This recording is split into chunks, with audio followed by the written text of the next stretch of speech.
Let me know when we're good to go. You're good. You're on. We ready to go? So we're doing our pre-licensing class today, and we're going over the unit pre-licensing for real estate, listing agreements and buyer representation contracts. So this is a good section. If you guys have any questions, you feel free to reach out to me. And if you're interested in a career in real estate, you feel free to reach out to me. So most business relationships in real estate are created by written agreements. So most business relationships are created by written agreements. Now, the last section, or maybe a couple sections ago, we talked about how a relationship could be created without being in writing. And what did we call that kind of a relationship? What did we call that kind of a relationship? Look in your book. I think it was chapter 15. What do we call a relationship that's created in real estate, but not necessarily in writing? What kind? Well, yeah, you're getting close.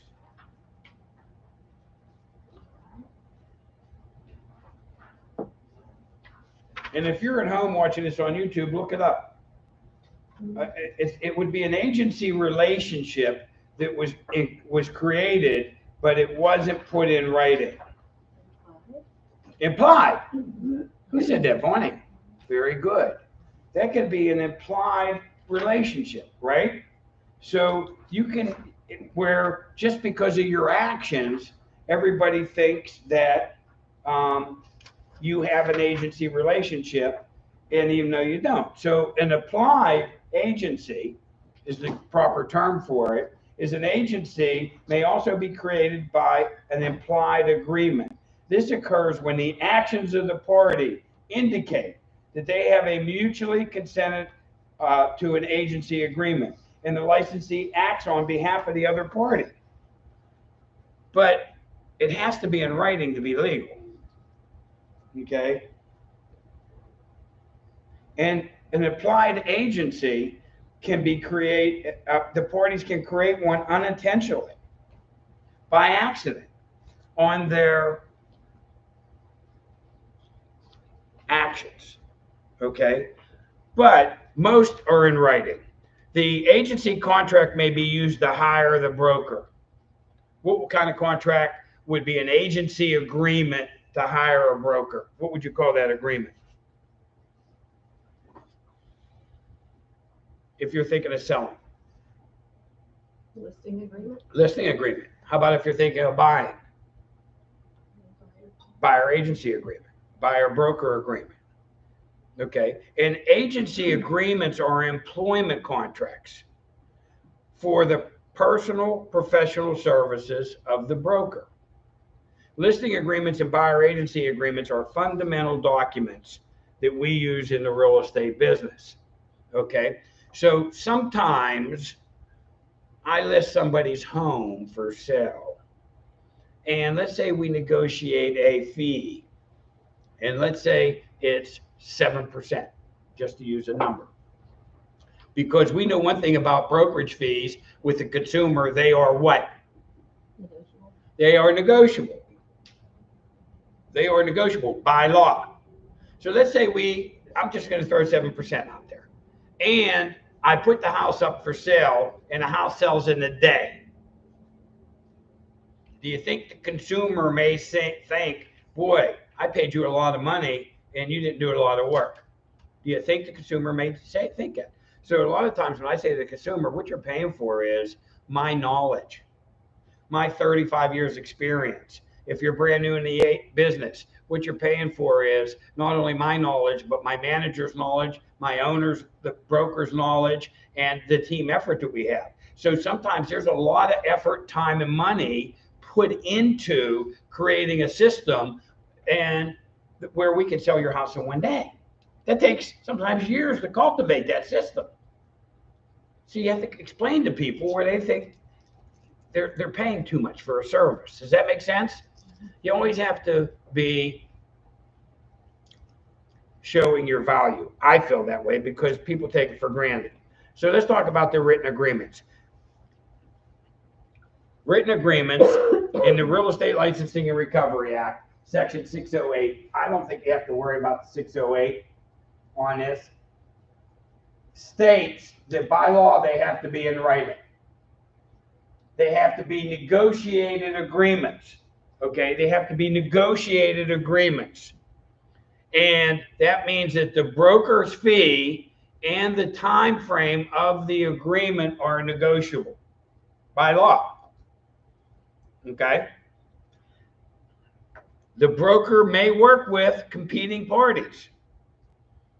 So if I have a listing agreement on a house, I may be working with ABC Real Estate if they bring me the buyer. And then the broker has to have a policy of compensation and cooperation. Typically in the agreements, it spells out the purpose of the Real Estate Recovery Fund.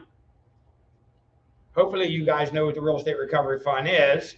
What's the maximum the Real Estate Recovery Fund will review will pay out per incident per agent?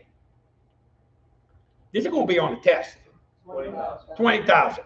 What's the maximum aggregate if they have 10 claims against the agent? 100,000. What happens to the agent's license if the Real Estate Recovery Fund pays out a claim? Suspended. It's suspended, revoked. And then the agent has to pay back the damages plus what percent? 3 times the amount? Excuse me? 3 times the. No, that was something different we were talking about. How much interest does the agent have to pay on a real estate recovery fund? 10%. 10% interest. Okay. Just a little recap on the recovery fund. And you have to disclose any possibilities of conflict of interest. And don't forget the old consumer notice. The consumer notice must you have to go over the consumer notice with the customer, because he's a customer at that point, right? Not a client. What's he have to do to be a client? When you sign the consumer notice. No. For a customer to become a client, they have to sign an employment agreement with you, right? And an employment agreement would either be a listing agreement or a buyer agency agreement. Until they sign that agreement, you do not have a fiduciary responsibility to them. But at your first substantial discussion, you need to go over the consumer notice. And you need to go over it exactly. You don't have to use the exact form the state pushes out, right? Now, what happens if you're talking to them on the phone? You have to read your card. You have to go over, yeah. Well, you not read the card. That's not what the law says, because Tom Simon's the only one who gives you a card. But you have to go over the consumer notice verbally exactly the way that the Real Estate Licensing and Recovery Act says to do it. And the card that I gave you is the exact verbiage. Okay. I got to take his coat off, man. It's a little bit warm in here already. Okay. So we're as we go through, we're touching base and we're recapping. We're recapping. And I brought some lifesavers for you guys today. In case some of you feel like you're drowning in this class, this will help you. So I'll pass those out a little bit later. Okay. So listing agreements. Okay. It's between a broker and a consumer, because he's not a client until he signs the contract, right? Okay. They're for professional services. Only the broker is authorized to represent the consumer.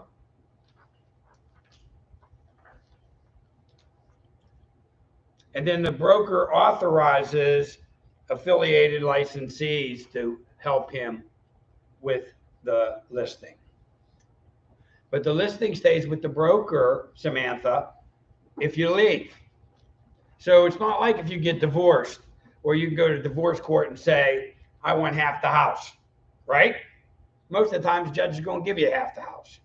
With listings, the listings are the brokers. They were never yours. So if you leave your listings behind if you leave your broker to go with another broker.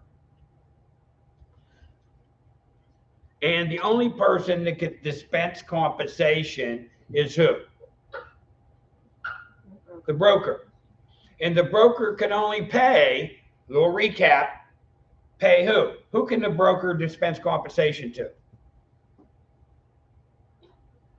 His license, his agents, or another broker. Vaughn, you're ready for this test. You're ready for it, baby. You're ready for it. I'm really excited. I've known Vaughn for a long, long time. She's going to be a great agent. But her head wasn't in the right place the first time, huh? Because life takes over. It's in the right place right now, and you're ready, baby.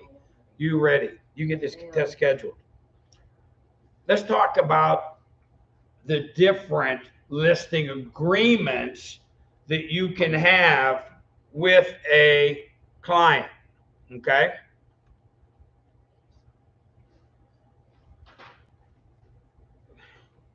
Bear with me for a second.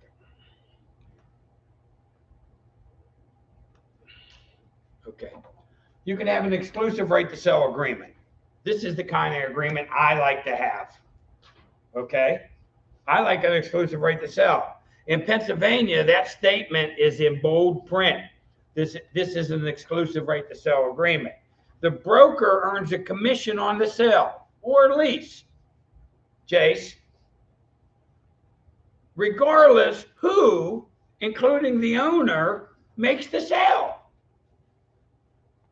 during the listing period. Why in the heck wouldn't you like an exclusive right to sell contract? I got an exclusive right to sell contract with a seller. I don't care who brought the buyer. I earn a fee. Life is good. In an exclusive contract, life is good. And between me and you, it's just about the only agreement that I am willing to use. Okay? This is the only agreement I'm willing to use. Because don't you think, and in some situations, and we're going to go through those, if the owner brings the buyer, you're cut out. Or if another broker brings the buyer, you're cut out. But with an exclusive, it's exclusively with me. Regardless who brings the buyer, I'm due a fee. Now, can I split that fee with another broker if they bring me a buyer? Yes. What do we call that? There's a word for that. Cooperating broker, right? They're the this is a terms test. If you don't know the terminology, you're going to get crushed. If you know the terminology, you'll get through like Sheila did, easy breezy. Okay. Cooperating broker. It's usually a broker is cooperating with another broker. So then there's an exclusive agency. Okay. I don't want you to confuse, Christine, the two. Exclusive right to sell. I have the exclusive right to sell. I make money no matter what. Exclusive agency. One broker is authorized to act as an exclusive agent for the principal, but the seller retains the right to sell himself and not pay the broker a fee. So if it's an exclusive agency, only that agency has a right to try to sell that property, not multiple agencies, just that one. But if the broker finds a buyer, you're cut out of the loop. Do you see why Tom Simon doesn't like to use that contract? Shake your head, yes. Because a lot of times through my marketing efforts, I drive traffic and drive people to the house. And what do people like to do before they look at a house? They like to ride by, right? Samantha, you're looking for houses. You riding by any houses? Hell yeah, that's what you do. You go online. Am I right or am I wrong? You go online, you find something that you filter, almost like Tinder. Did anybody see on the news the Tinder, what do they call that guy? The Tinder what? That just got put in jail. The Tinder what? Jeez, a whiz. Google it. The Tinder something. That guy on Tinder, I had all these women, man. They were giving him credit cards and loans, and he was like flying in private jets. The Tinder swindler. Tinder swindler. The Tinder swindler. Okay? But so where do you go to look at a house? Just like where people go if they're dating online. You go online. You find a house that, oh, that looks good online. So what's the first thing you do? Come on, honey, let's go. Or come on, man, I'm going by myself. And you ride by the house. And then you ride by the house and you say, oh, I like the house.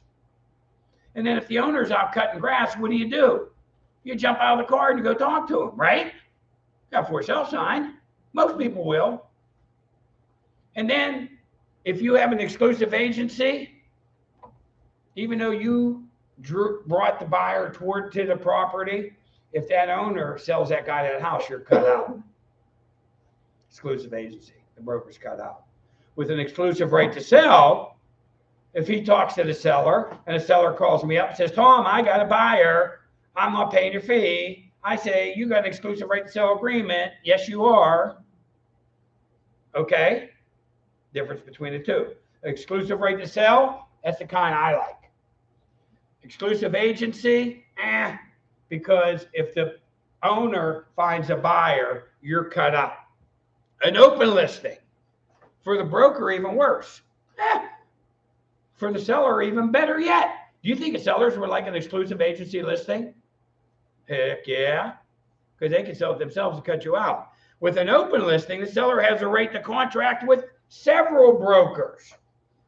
I can contract with Vonnie Real Estate, Ellen Real Estate, Azaria Real Estate. And whoever broker brings the buyer, gets a fee. And if the seller sells it, he cuts them all up. So open listing is almost like the Wild West. Get all kind of brokers can sell the property, but the seller can still sell it himself. Multiple listing service. There may be a clause in the agreement of an exclusive right to sell agreement that they can put the listing in the MLS. So our exclusive right to sell agreements that we use have a clause that the seller agrees that we can go ahead and put their listing on the MLS, and we can cooperate with other brokers if they bring the buyer. That's good for the consumer. Because remember in 1950, if you had a brokerage business, we talked about it, you only sold your listings. And then remember we talked that the multiple listing service came into play. When did the multiple listing service come in? You don't need to know that date, but I think it was when? In the 60s? Maybe? Then the multiple listing service came in, and that was good for the consumer because it gave, the government's always going to look out for the consumer. So they like multiple listing service because then the consumer has more eyeballs looking at their property. And then a net listing. It usually creates a conflict of interest. And in some states, it's illegal, and many. So let's look at this video, and you guys on YouTube you guys on our YouTube can't see it, but you can listen to it.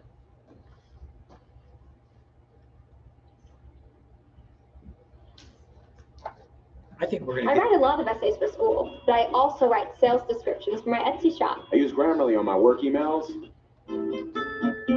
This is from Prep Agent. Today we're going to talk about the different types of listing. First, let's go over what an exclusive listing is. In an exclusive listing, only one broker can be hired. The listing belongs to the broker exclusively. Because only one broker can be hired, there must be a specific termination date. It can't be 90 days from the completion of construction. It has to be 90 days from signing. If two exclusive listings are signed, the seller could be liable for 2 commissions. This is all stated in the contract. Exclusive Remember, listing. in a listing, there should only be one commission. Right? The seller hires the broker to find the buyer, and that's it. People think there are 2 commissions, one to the broker of the seller and one to the broker of the buyer. Some people even think there are 4 if you include the agents. But in actuality, there is only one. Let's do some math. I have an exclusive listing. Okay? And I sell the property for 540,000. And the commission is 5%. How much is the total commission?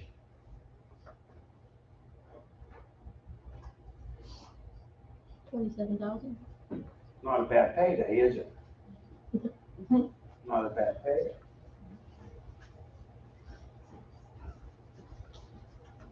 But I worked with a cooperating broker, and I gave the cooperating broker 40%, and I kept 60%. So how much does the cooperating broker get?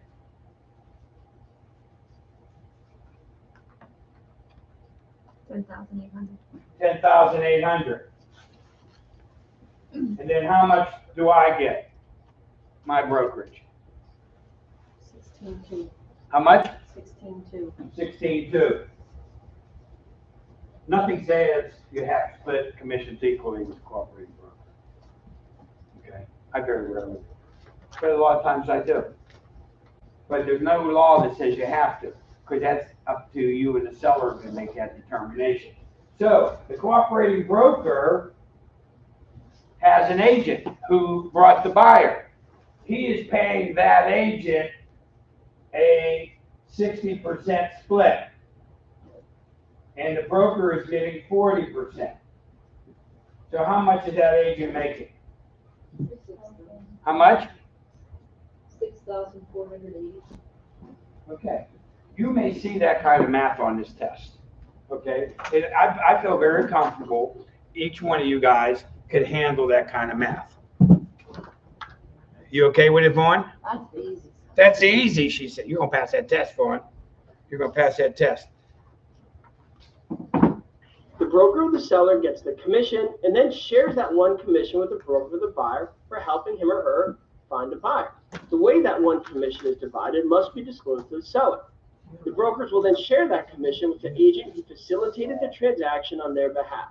An exclusive authorization and right to sell listing is more commonly known, well, as a listing. I say that because your standard listing is an exclusive right to sell listing.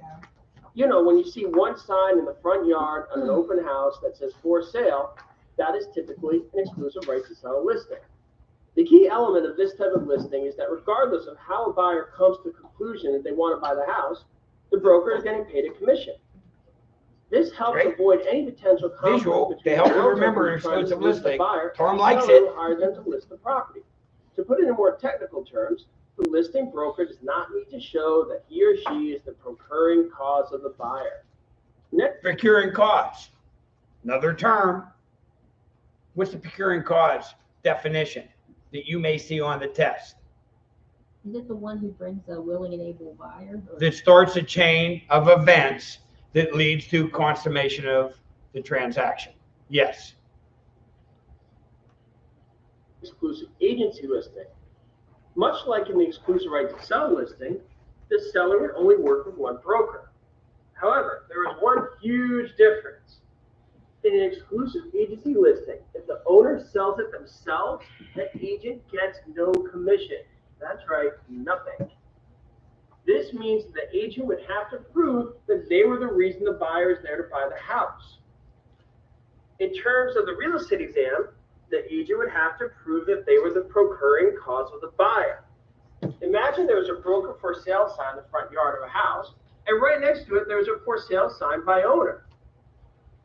Thinking about that makes you realize why agents do not use an exclusive agency listing. If somebody's buying the house, the last thing you want to do is fight with the seller about who procured the buyer.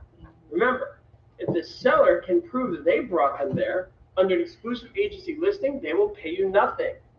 Imagine if the seller wanted to sell a house and a broker came up to him and said, "If I bring a buyer, will you pay me a commission?"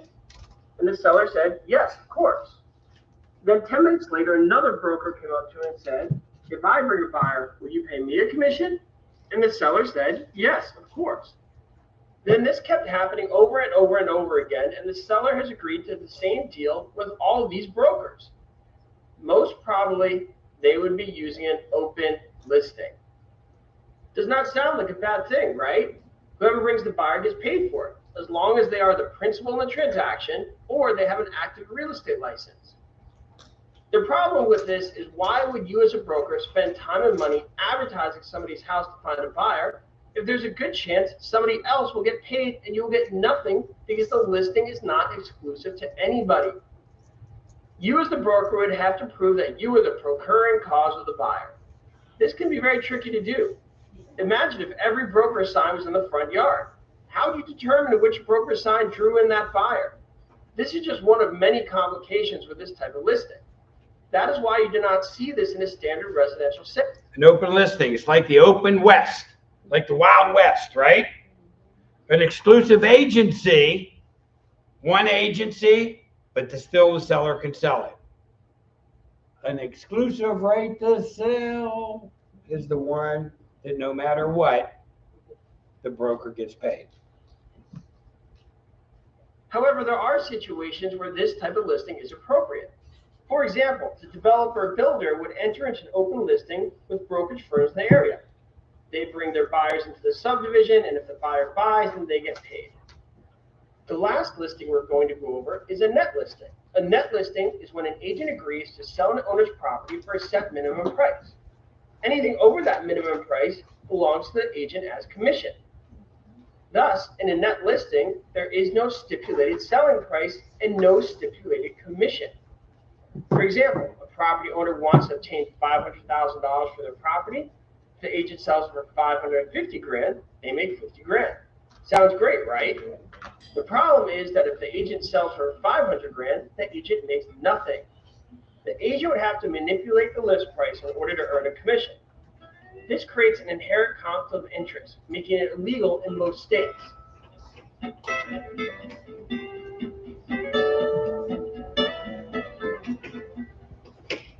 Okay, that's our buddy on prepagent.com. He has a lot of good material.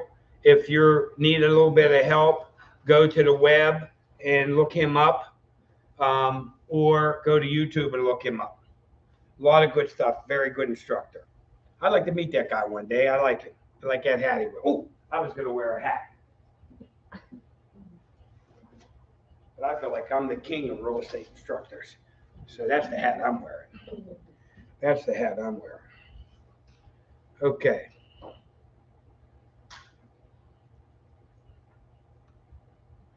Pretty common sense stuff, right? Pretty common sense stuff.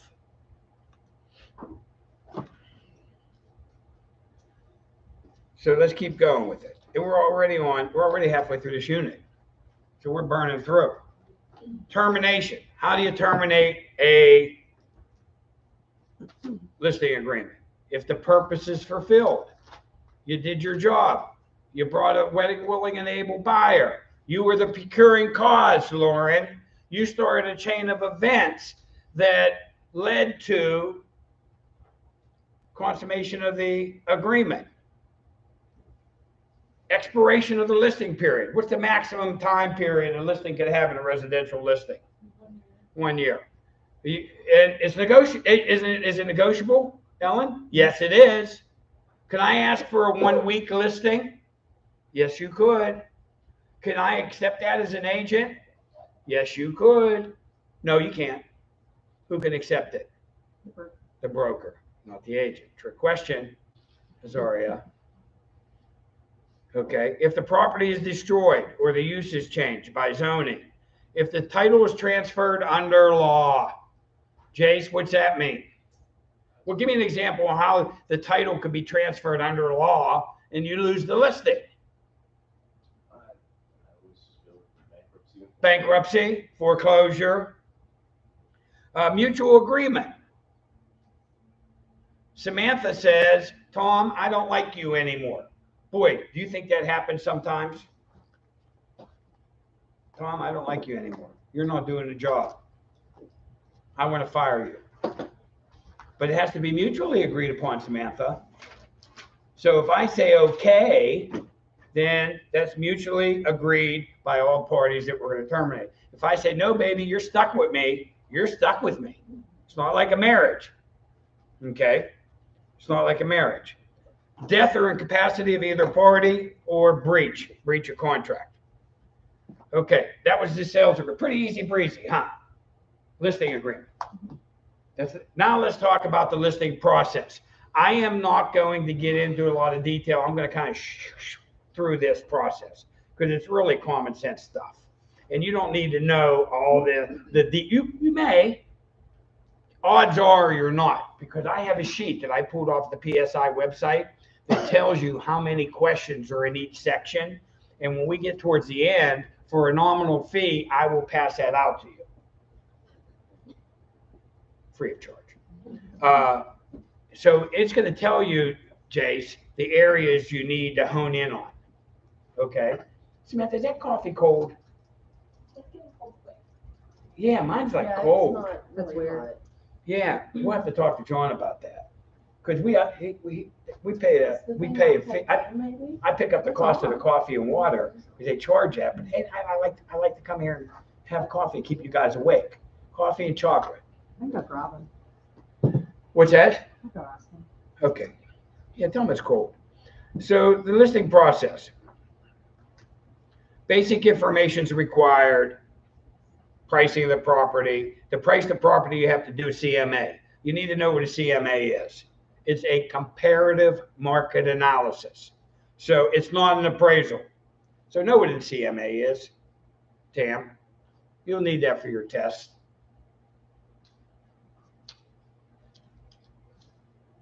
And in Pennsylvania, there's a statement required for a CMA that states this analysis has been performed in accordance with the uniform standards and oh no.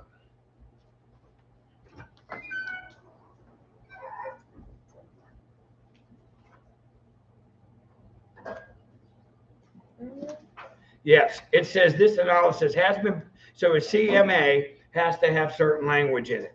That this analysis has been performed in accordance with the uniform standards of professional appraisal practices, in accordance with that, which requires valuers to act as unbiased, uninterested third parties with impartial objections and independent and without a combination of personal interest. This is not to be construed as an appraisal.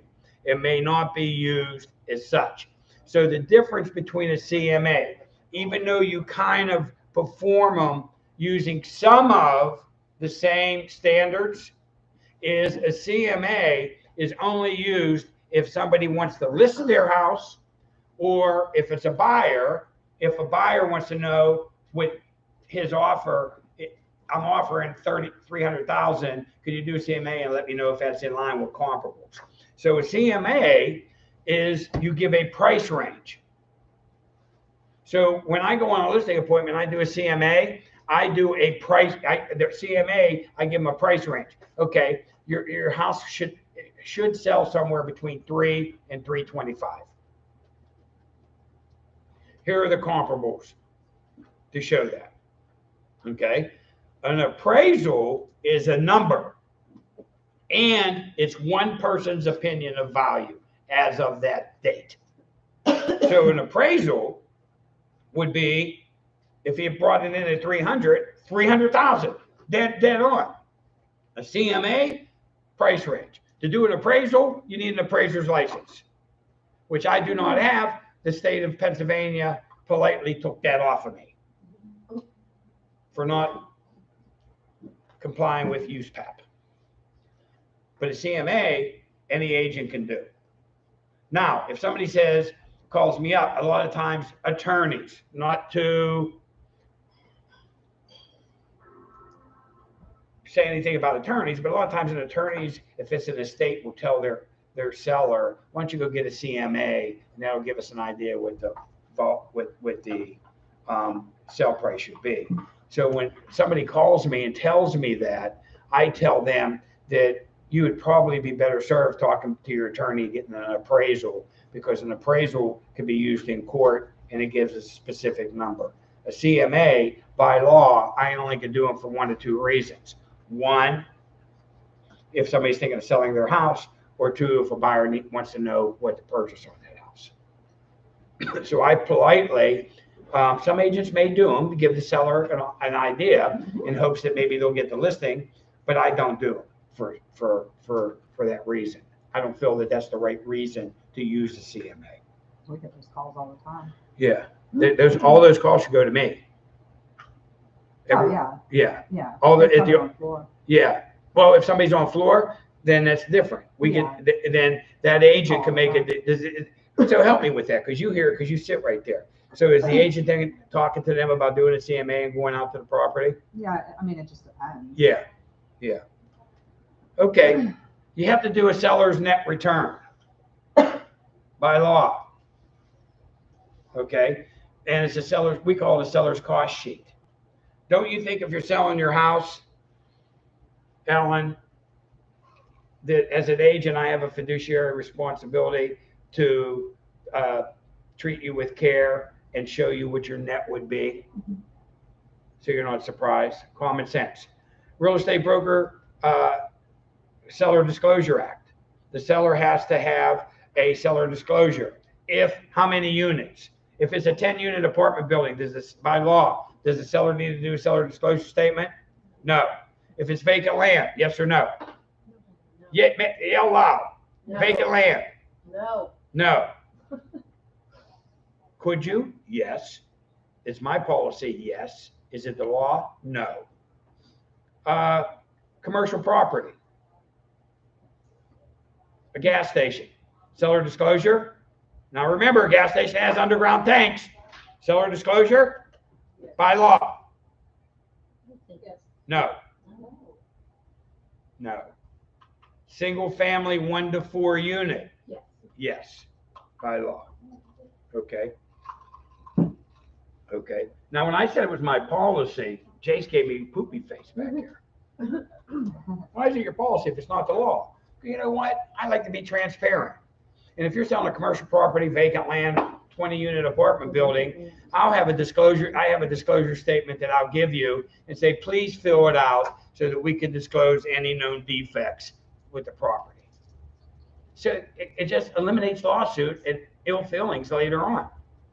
So my policy is we would like a disclosure on every unit, every property we sell, no matter what, but by law only has to be single family 1 to 4 units.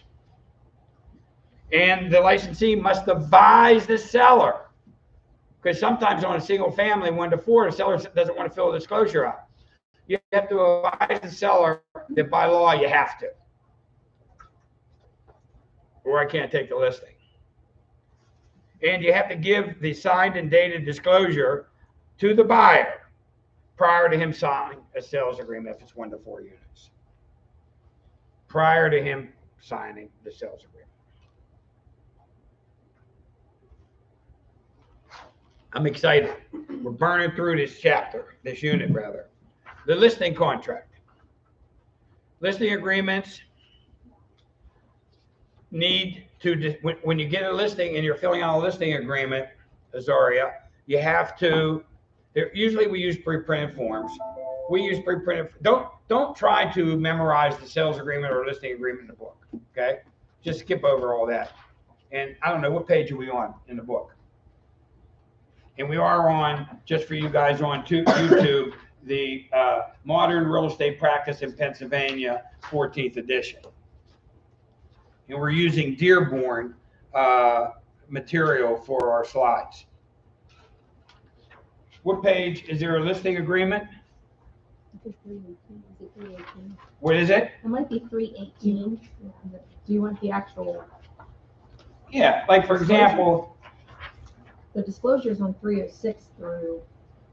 okay, you don't need to look at a disclosure, know all the different components, okay?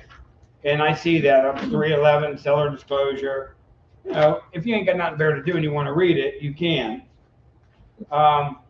Here's a listing contract on 319.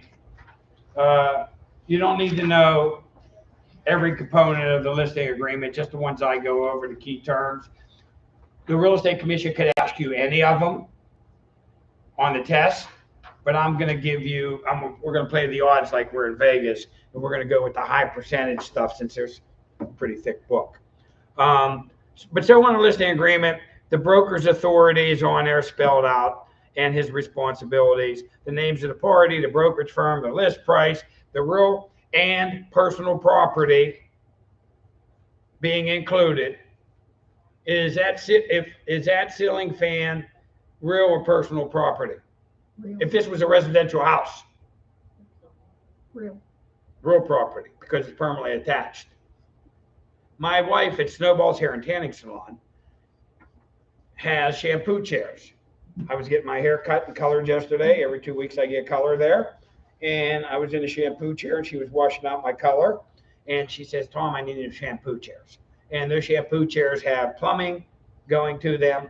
They have a drain leaving them and they're screwed to the ground. Now, are they real or personal property? Personal. What's the name of them? Trade fixture. She could take them with her. Description of the premises, proposed closing and possession dates, evidence of ownership, any encumbrances. What would an encumbrance be? Give me an example of a encumbrance. Terms test. Azaria? A lien.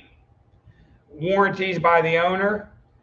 Can't have any antitrust wording in them, and you can't discriminate. We went over discrimination pretty good in the last chapter. And you know, my office, we have 0 tolerance for it. And I want you guys, regardless what broker you go work for, to have 0 tolerance for discrimination. And you have to be careful that you don't discriminate by accident. How can you discriminate by accident? If, let's say, you're asking for a pre-approval, you better ask every buyer for a pre-approval. Because if you pick and choose what buyers you're asking for a pre-approval, you can inadvertently discriminate against somebody. And they can bring charges against you even if they suspect that you're discriminating. Azaria? So question, like I see some realtors, they'll say they only want to serve as like people who have the VA loans. Is that like allowed? Yeah, they want to specialize in a VA loan. Are they discriminating because of a protected class? No. They're saying, I just want to work with VA buyers. There's nothing wrong with that. That's not discrimination. It has to be discriminating because of the protected class. Now, you can discriminate if you buy things like the type of buyers financing. You could say, I only want to work with VA buyers. You could say, you don't want to work with VA buyers. You could say, I only want to work with cash buyers. That's not discrimination, as long as you're not discriminating because of a protected class. Hi, Seneca. Thank you for texting me this morning. I got your text. I didn't have a chance to respond to it. I'll respond now. Thumbs up. Thumbs up emoji. Oh, Christine, thumbs up emoji. Commission, termination, broker protection clause. Hopefully you're using a what kind of contract? We just went over to several different kinds. Exclusive right to sell. Exclusive right to sell. Okay. Identification, equal opportunity wording, antitrust wording, and signatures and dates. Okay. I don't think you need to know each one of those, but they may throw one of those on a question on a test. So at least read them over, Garrett. Now you have buyer agency agreements, right? Because the two type of agreements we typically use are listing agreements and buyer agency agreements.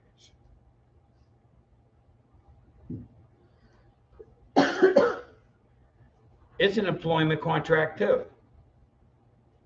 Is it a bilateral or a unilateral contract? A buyer agency agreement.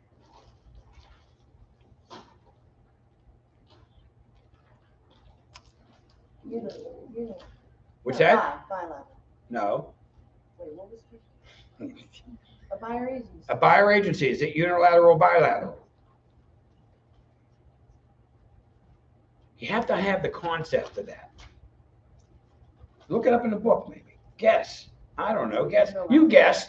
I was right the first time, unilateral. I thought you said bilateral. I started to say unilateral, but then I said no. And then you said bilateral. Yeah, You're good. You're going to be a good agent. unilateral. Why is it unilateral?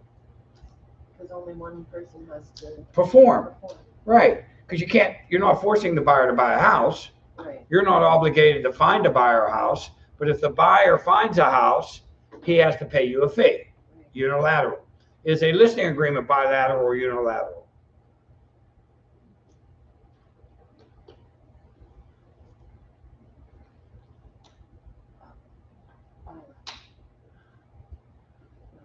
Oh, I thought I heard bilateral. Sweet God again. I did. Okay, no, No. it's unilateral. Okay, why?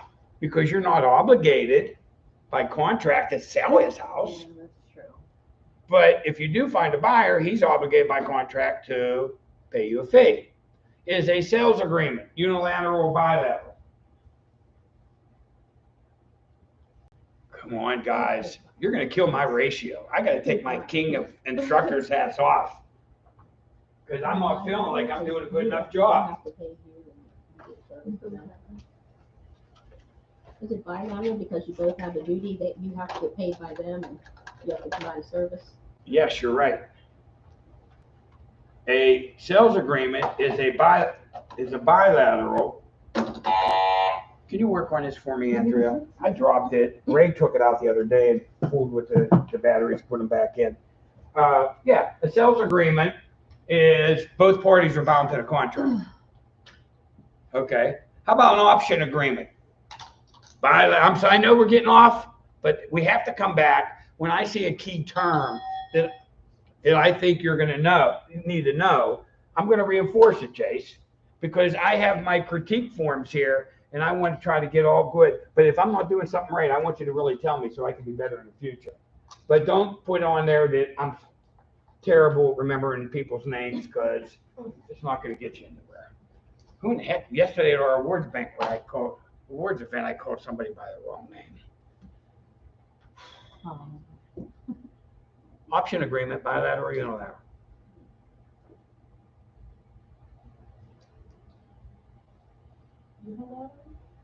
Why? Yes. Why, Azaria? Because only one person has to perform. Types of buyer agency agreements. Okay. Remember we had types of listing agreements, types of buyer agency agreements. There's an exclusive buyer agency, only one broker. He's paid regardless who finds the property. That's an exclusive buyer agency. Now, the wording with this buyer agency is a little tricky. So how exclusive buyer agency? Exclusive buyer agency. Here, 3 words. Look at me, everybody. Exclusive buyer agency. Tom likes that, right? Tom likes, right? Exclusive buyer agency. 3 words. An exclusive agency buyer agency. 4 words. One broker is only paid if he finds the property. The buyer can find the property himself. I don't like that one. Exclusive agency, buyer agency. Now you can remember that, Ellen, because it's exclusive agency, one company, but the buyer agency, the buyer can find his own. Okay. And then non-exclusive buyer agency can have many brokers. Only the broker that finds him gets paid. You know, Tom don't like that. Types of buyer agency agreements. We went through that. The buyer representation agreement has to have the type of an agreement, the time period by law, and sometimes the property requirements. You gather information, I have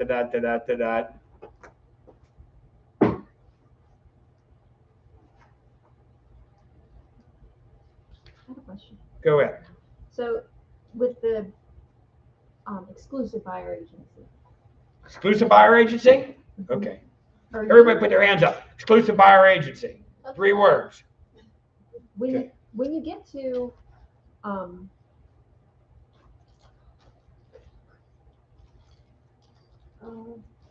the compensation, are you able to put in the compensation like your own percentage? Yeah, it's negotiable. Way, it's commissions are negotiable. You does negotiate that protect with the you buyer. in case the seller agent doesn't want to split. Yes, if you show a property where the seller's agent's not giving you part of the fee, you can have language in there that says the buyer has to pay. Very common. It's very common that you put a certain percentage because you feel you're worth 20%, but the listing broker is only willing to pay you 15%, then the buyer would have to make up another 5%. Very common. Very common. Because you have to remember, sometimes you may be running with a buyer, you may sell them a foreclosure where there's a small fee, but yet you have to do a lot of work. So a lot of times agents will have a minimum commission. It's negotiable by law, but yeah, you can put that in there. And Azaria was talking about VA. VA buyers by law cannot pay a commission to the buyer. And we're going to take a 5-minute break on that, get up and stretch, and then we'll come back and answer any questions on that. 5 minutes, guys.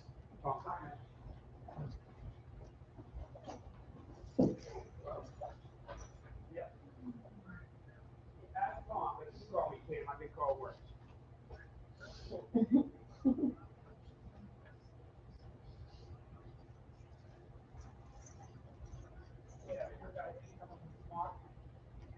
Yeah, you come down 51 North Pittsburgh, go over Route 70.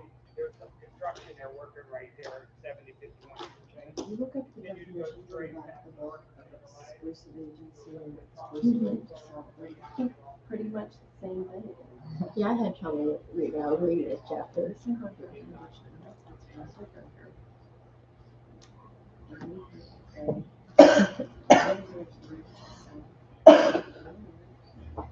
Yeah. All that. Yeah. Hey.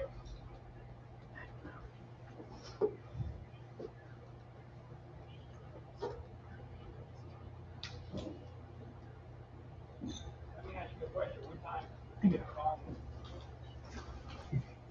He said the coffee was cold.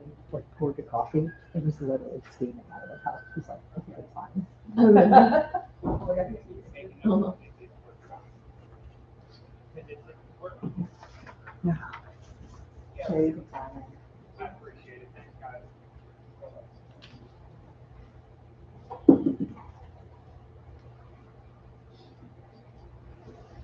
I just came up on my timeline. This is cool. You know who this is? You just see his button in the back. On Judy? Yes. I had. Oh, I didn't, I just, It's me. I had ticket in the pit, and he was walking down the middle aisle, and he was like,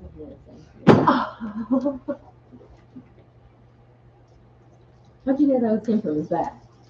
hair. His hair? That's from 2010.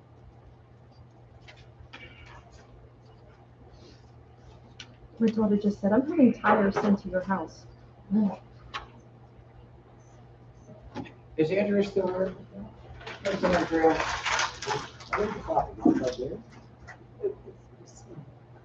He took me out there and I'm like, oh, it's hot. It was steaming out of the cup. Yeah, but it was cold. Well, maybe it was steaming. Something was fishy with that. Maybe you're stuck for too long. What we need is attendance People in the result. crowd took these pictures. Here's another one. It's from a different angle. That's not crazy. I couldn't keep them. My friend Amy would have went Do you have a nuts. second, Andrea? Yeah, she loves him. She names her dogs after him. Like each of them have some sort of association with it. So the only students that we want on this attendance result sheet are the ones that are paid. Okay. They're free to. Okay.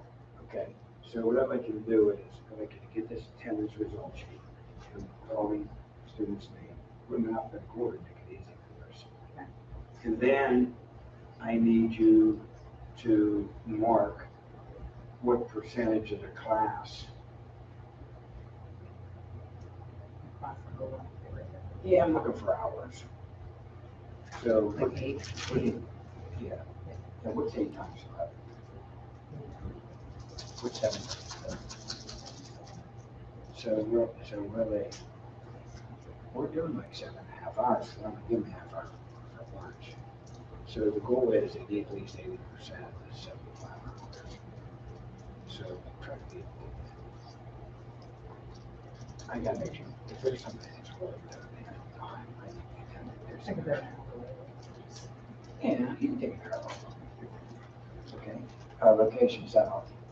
You can put the location, Russia Township. And then put their don't fill this out yet, because we still got some days to go. We'll get the form started with so many days, and then put their fundamentals exam, results here. Okay. This is what I need to send into, courts of jurisdiction. You just want the hours, but. Just the hours and if I have everybody pass the fundamentals. Just the people that Everybody passed on those? finally, yeah. Okay. Yeah, And, I don't know, U.S. Department of just Health as a double and check Human for me, Services just Yeah. made an announcement that ivermectin is a potential anti. these should be all the paid people. If it's not, let me know. Okay, If it's not, if let they me don't know. match up. Yeah. And I was Yeah, actually just- put it many years ago, so I have to- Okay. and thanks for yesterday. I think it was a great event yesterday, huh? Did you hear a lot That of? was a great event. I saw on social media, so many people were saying, you must have had a Howard Hanna event or an award ceremony, because that's all they saw Good. all day. We were killing it yesterday on social media. Yeah, Yeah, I couldn't believe how many people I knew that kept popping up. yeah. Good. And that's because, and I'm gonna tell you, there's a lot of people that didn't post anything. And that's the disadvantage of not posting right there. Yeah, Because you have to push it out on social media, because listen, one person's thinking of selling a $500,000 house, and they see you're an agent, and they know you and trust you. See, that's what people are looking for when they go to the list. They're looking with somebody they know or trust. That's the most important thing. So they see Ellen, oh geez, I know Ellen, she's a good person. And then they'll reach out to you, and you pick up a listing, and you can make a lot of money. I mean, there's tons of people online too. I see it all the time. People are in search of. In search of. They're always looking.